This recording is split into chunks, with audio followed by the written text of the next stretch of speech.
buenos días, buenas tardes. Bienvenidas nuevamente a estos estudios de personajes femeninos de la Biblia. Hoy toca el turno a una de las historias, la verdad, más tristes, más trágicas que yo he leído en cuanto a mujeres en la Biblia se refiere. El personaje que estudiaremos a continuación se llama Dina y su significado, el significado de su nombre es justicia. Pero vamos a ver que ahora sí, su nombre no tiene nada que ver con lo que significa, porque esta mujer yo no veo que haya justicia en la historia que vamos a leer a continuación. Antes de empezar, permíteme hacerte dos preguntas. ¿En alguna ocasión te has metido en un problemón por haber dicho o hecho tal o cual cosa? O quizás te preguntes, híjole, si yo pudiera regresar el tiempo, seguramente ya no volvería a meter el pie o la patota en tal o cual acción que hice que hoy me generó un problema mayúsculo, que quizás lo hiciste sin pensar, ni con esa intención de estar en el embrollo en el cual te encuentras metida o estuviste metida, pero sucedió. Bueno, yo creo que exactamente Dina no pensó a dónde le iba a llevar tomar una decisión y lo trágico de lo que iba a vivir por haber decidido ese momento, algo que a lo mejor ni se le ocurrió que era tan grave o simplemente no lo consultó, no advirtió los peligros que pudieran acecharla. Pues vamos a ir un poquito al contexto de esta historia. Jacob, su papá, Dios le pide a Jacob que se establezca en Betel. Betel significa casa de Dios y es ahí donde sucede la historia de los ángeles, que el sueño que tuvo Jacob de ángeles que subían la escalera y bajaban, no sé si recuerdas, y Dios le dijo que ahí se estableciera, pero él no sé si hace una parada técnica o si fue desobediencia deliberada, no sabemos porque el texto bíblico no dice nada al respecto, simplemente que él pues no fue a donde Dios le indicó, sino se queda en Siquem, que está de paso para ir a Betel. Y él se establece en Siquem y yo digo, bueno, pues pudo haber sido una parada técnica, pero bueno, pudiera haber sido de meses, ¿no? Quizás hasta de un año, pero no, Jacob se estableció en tierra de Siquem 10 largos años. Así que bueno, cada quien saque sus conclusiones. Y estando en Siquem, chicas, sucede uno de los episodios más trágicos para la familia de Jacob, la violación de su hija Dina.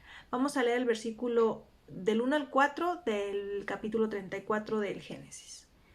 Cierto día, Dina, la hija de Jacob y Lea, fue a visitar a unas jóvenes que vivían en la región. Cuando el príncipe del lugar, Siquem, hijo de Hamor el Heveo, vio a Dina, la tomó a la fuerza y la violó. Sin embargo, luego se enamoró de ella e intentó ganarse su cariño con palabras tiernas.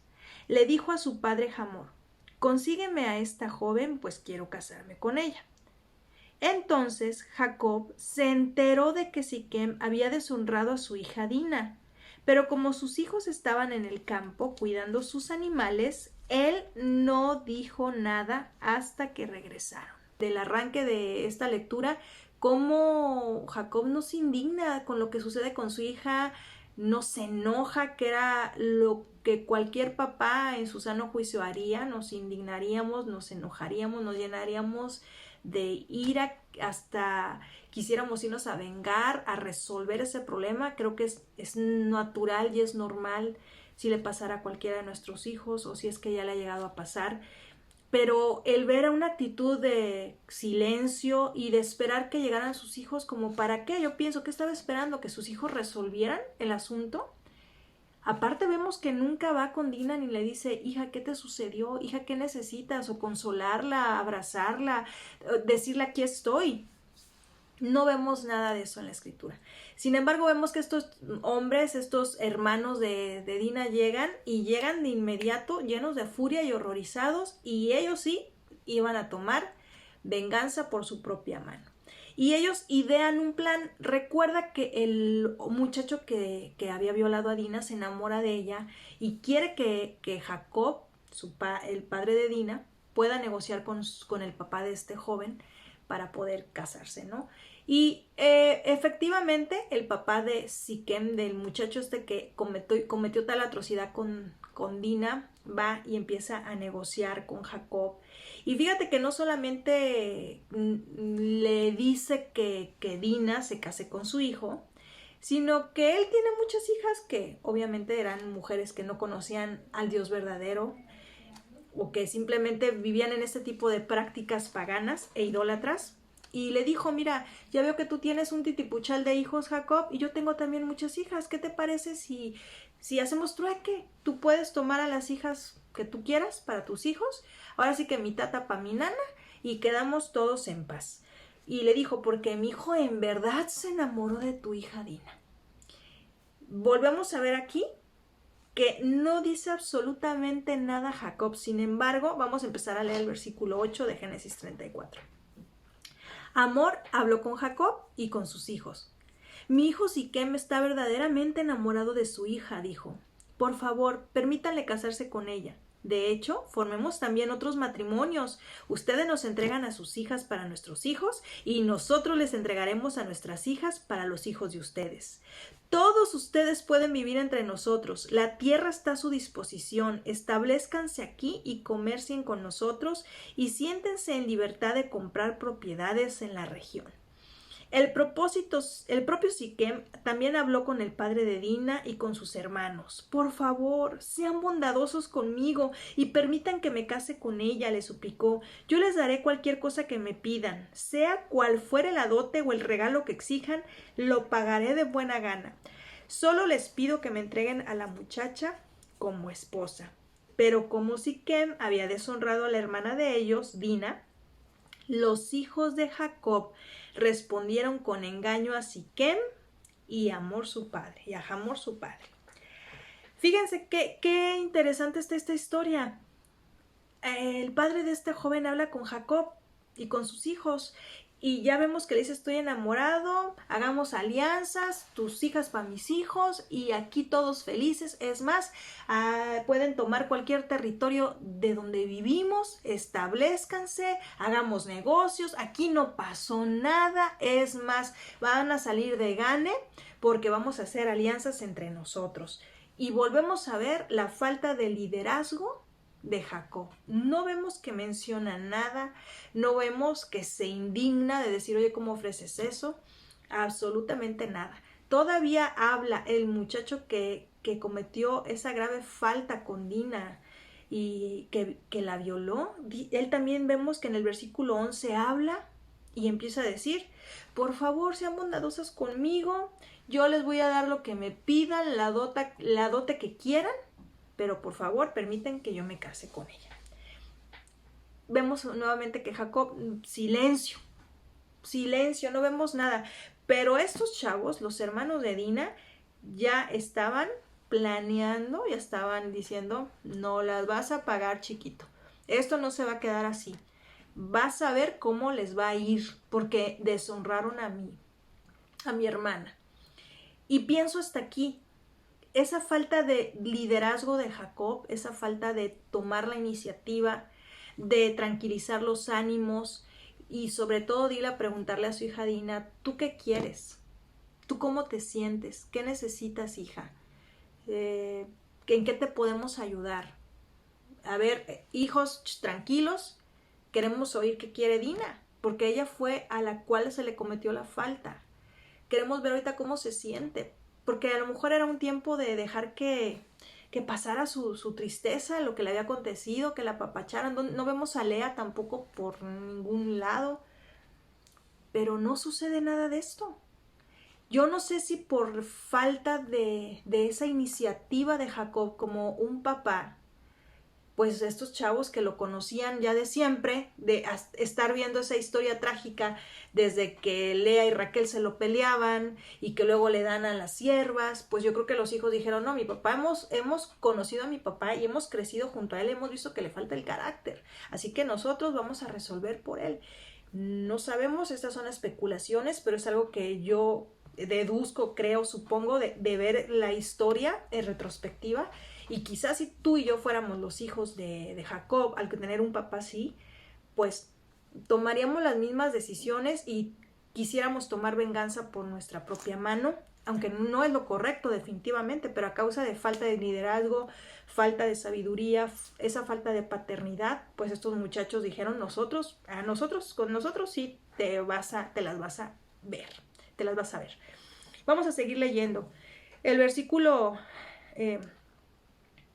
13 dice: pero como Siquem había deshonrado a la hermana de ellos, Dina, los hijos de Jacob respondieron con engaño a Siquem y Hamor su padre. Les dijeron: de ninguna manera podemos permitirlo, porque tú no has sido circuncidado. Sería una vergüenza para nuestra hermana casarse con un hombre como tú. Pero hay una solución.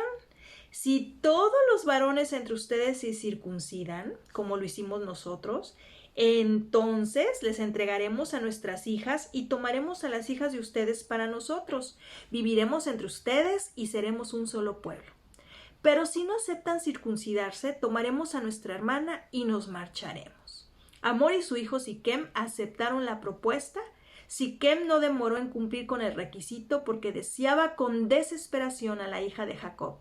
Siquem era un miembro muy respetado de su familia y acompañó a su padre Hamor a presentar la propuesta a los líderes que estaban a las puertas de la ciudad. Les dijeron: esos hombres son nuestros amigos, invitémoslos a vivir entre nosotros y comerciemos libremente. Miren, hay suficiente tierra para mantenerlos, podemos tomar a sus hijas como esposas y permitir que ellos se casen con las nuestras. Pero ellos aceptarán quedarse aquí y formar un solo pueblo con nosotros únicamente si nuestros hombres se circuncidan como lo hicieron ellos. Además, si nosotros lo hacemos, todos sus animales y sus posesiones con el tiempo serán nuestros. Vamos, aceptemos sus condiciones y dejemos que se establezcan entre nosotros. Fíjense, los hijos de Jacob van a salir al quite, pero de una manera engañosa, con algo tan santo o tan sagrado como es el pacto de circuncisión establecido por Dios para su pueblo. Estos chamacos negocian lo siguiente: está bien, vamos a hacerle como ustedes dicen, vamos a hacer estas alianzas, pero ¿saben qué? Circuncídense, porque si no, no. Y vemos que el muchacho ya se le quemaban las habas por quedarse con la hija de Jacob, con Dina, y dijo: yo dispuesto. Y no solamente eso, sino que este joven interviene con los líderes del pueblo y dicen: ¿saben qué? Nos conviene, porque vamos a hacer alianzas económicas de cualquier orden, ¿no? Y vamos a tener más dinero porque sus animales nos van a pertenecer. Nos conviene, hagámoslo. Y fíjate, todos dijeron que sí. Aceptamos las condiciones, pero los hijos de Jacob lo que estaban planeando era una venganza tremenda, usando, ya repito, algo tan sagrado como es el pacto de circuncisión establecido por Dios. Y vemos nuevamente que quienes están planeando, que los que están arreglando ahí toda esta circunstancia, son los hijos de Jacob. Jacob nuevamente brilla por su ausencia y sobre todo Dina, no se le consulta, no se le pregunta, nada.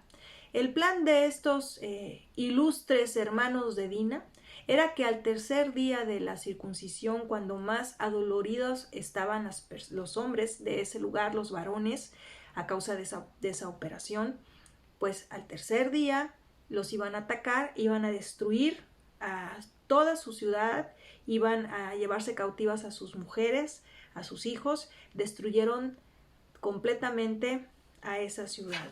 Y vemos nuevamente Jacob calladito, no dijo nada.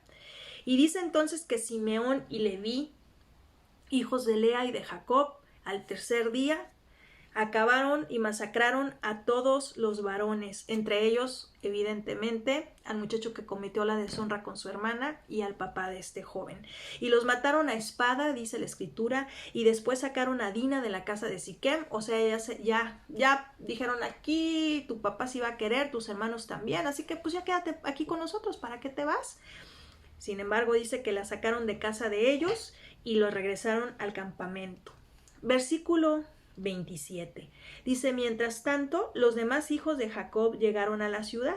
Al encontrar masacrados a los hombres, saquearon la ciudad, porque ahí habían deshonrado a su hermana. Se apoderaron de todos los rebaños, manadas, burros, y se llevaron todo lo que pudieron, tanto de adentro de la ciudad como de los campos. Robaron todas las riquezas y saquearon las casas. También tomaron a todos los niños y a las mujeres y se las llevaron cautivos. Fíjense, llegan los demás hijos de Jacob o sea, ya los hijos de Raquel y de las siervas, Bilha, Silpa, y parte de los hijos de Lea que no estaban ahorita aquí, llegan todos. Y dice que cuando ya vieron que la ciudad que ya había estado destruida, que todos masacrados, entonces estas linduritas de chamacos saquean la ciudad con el pretexto de que deshonraron a mi hermana. ¿Qué tiene que ver una cosa con otra, me pregunto yo, haciendo un problema tan grande? Y volvemos a ver, ¿y Dina? ¿Dónde figura Dina? ¿Dónde está Dina? ¿Dónde está su voz? ¿Dónde se escucha, hermanos? ¿Qué están haciendo? Yo no quiero esto. ¿Por qué no me preguntan? Nada. Y estas fichas de hermanos dice que se apoderan de los rebaños, de las manadas, de los burros. Dice que se llevaron todo cuanto pudieron llevarse, chicas. O sea, eran unas fichas. Dice que aparte robaron las riquezas y saquearon las casas. No conformes con eso, dice la escritura, que tomaron también a sus niños y a sus mujeres y las llevaron cautivos. Y mi pregunta aquí, ¿y eso qué tiene que ver con lo que le sucedió a su hermana? Estas linduritas de hermanos vuelven a usar a Dina para justificar lo que es el homicidio, lo que es el robo. Háganme favor. ¿Y Dina? ¿Y Jacob? Bueno, ¿y Lea? Y vamos a volver aquí a leer en el versículo 30 lo mismo con Jacob, las mismas características de una falta de liderazgo en todos los órdenes, o como papá, como esposo, como el líder de su tribu, de su clan. Nada, brilla por su ausencia. Vamos al versículo 30, chicas, para terminar esta historia. Después Jacob, ahí ya va a hablar, vamos a ver qué va a decir Jacob. Dice, después Jacob les dijo a Simeón y a Leví: ustedes me han arruinado, me han hecho despreciable ante todos los pueblos de esta tierra, los cananeos y los fereceos. Nosotros somos tan pocos que ellos se nos unirán y nos aplastarán, me destruirán y toda mi familia será aniquilada.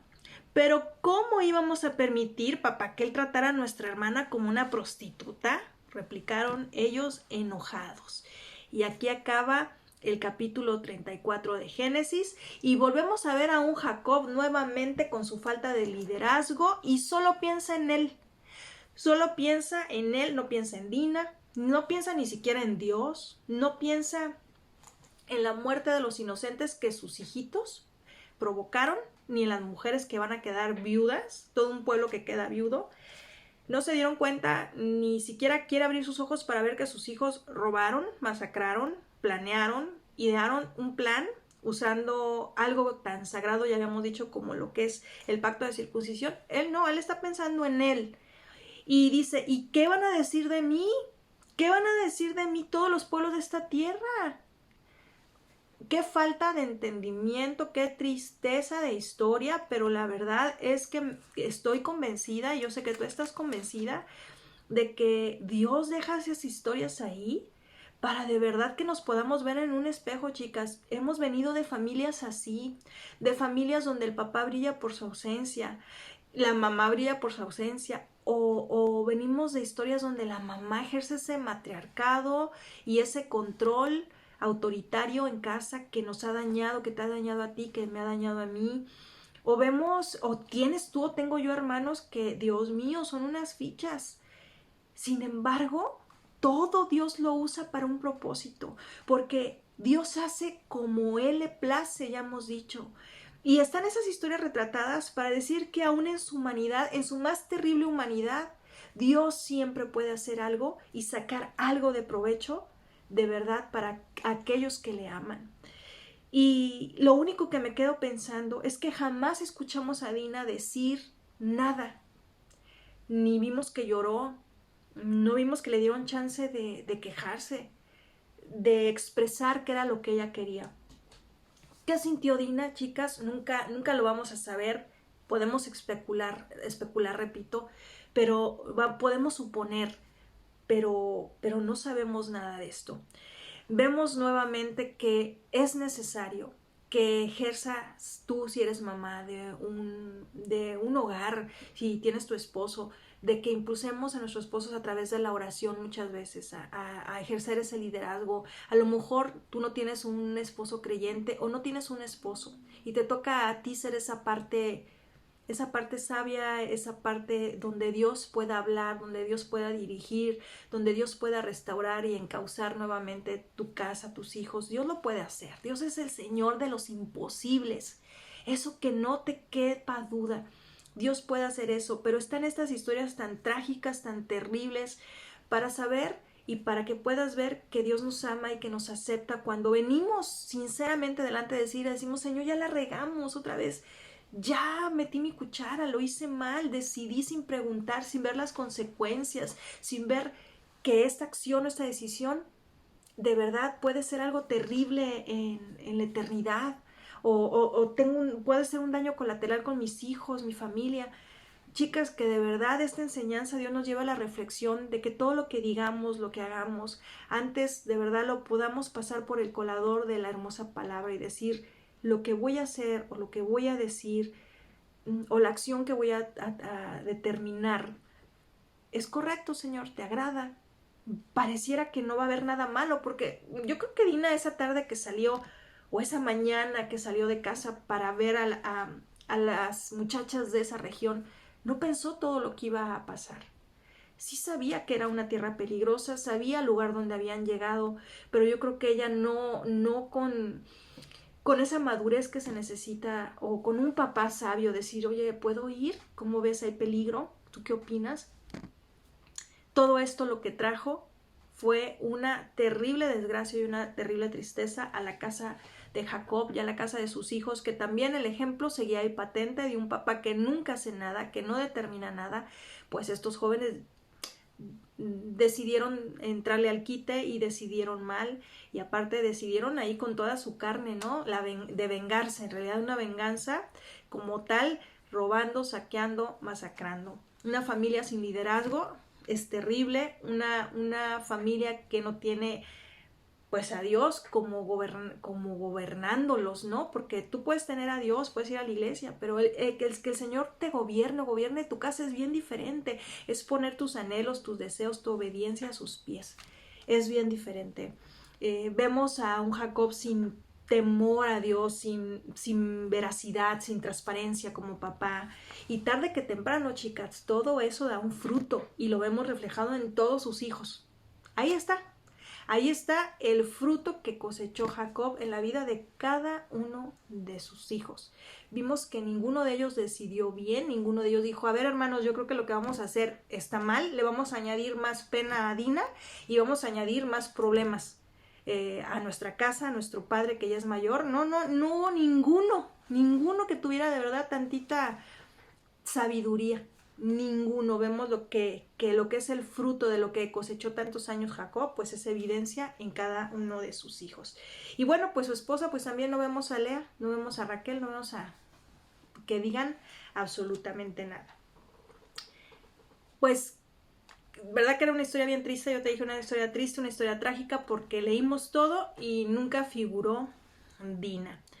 Quiero por último ir a Salmo 119, es una porción que seguramente tú conoces, Salmo 119, 105, porque yo cada día me convenzo, muchachas, chicas hermosas, que si no permanecemos en la palabra, que si no le preguntamos a Dios de aquellas decisiones, aquellos planes, sueños que tenemos para nuestra familia, personales, para nuestros esposos, para lo que sea, chicas, para emprender un nuevo negocio, para cerrar un negocio, para cambiarnos de ciudad, si no de verdad lo consultamos con Él, puede ser que tomemos decisiones tan equivocadas sin intención como lo hizo Dina, pero que nos puedan llevar a momentos muy trágicos y muy dolorosos. El Salmo 119, 105 es muy conocido y dice, lámpara es a mis pies tu palabra y luz para mi camino.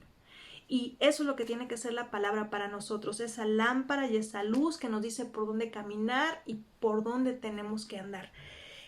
Por último, la semana que entra vamos a estudiar otro personaje de la Biblia cuyo nombre no se menciona, dice solamente que era la esposa de Potifar. Y va a ser muy interesante conocer acerca de esta mujer y todo lo que vamos a aprender acerca de su historia.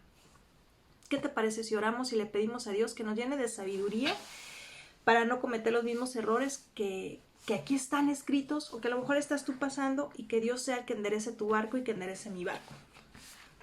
Señor, te damos gracias en esta tarde, en esta noche, porque de verdad tu palabra es un espejo, podemos vernos, no hay nadie, Señor, que pueda decir que no es retratado con estas historias. Hemos pasado diferentes historias, Señor, y todas nos dejan algo, en todas nos vemos reflejadas o en algunas, pero Señor, lo único que entendemos es que es tu palabra, esa medicina, ese consejo que nos puede guiar en un buen camino. Yo te pido que si alguna de las chicas que está escuchando hoy, por alguna decisión equivocada, ya sea con intención o sin ella, está padeciendo hoy, yo te quiero pedir que tú seas el Dios que endereza su barco, que endereza su camino, porque solamente en ti, en tu consejo, es esa lámpara que puede alumbrar nuestro día a día, nuestro paso a paso.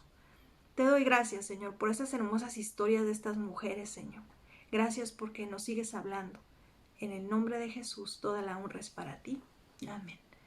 Chicas, recuerda, la historia que vamos a estudiar, se me olvida, está en Génesis 39, la esposa de Potifar. De verdad, te invito a leerla. Las historias de la Biblia son un telenovelón. No tienes ni que ya estar viendo la semana ninguna serie de Netflix ni nada de eso, porque vaya serie en la que nos hemos chutado estas historias de los martes. Que Dios te bendiga, ten una buena tarde, una buena noche. Nos vemos pronto.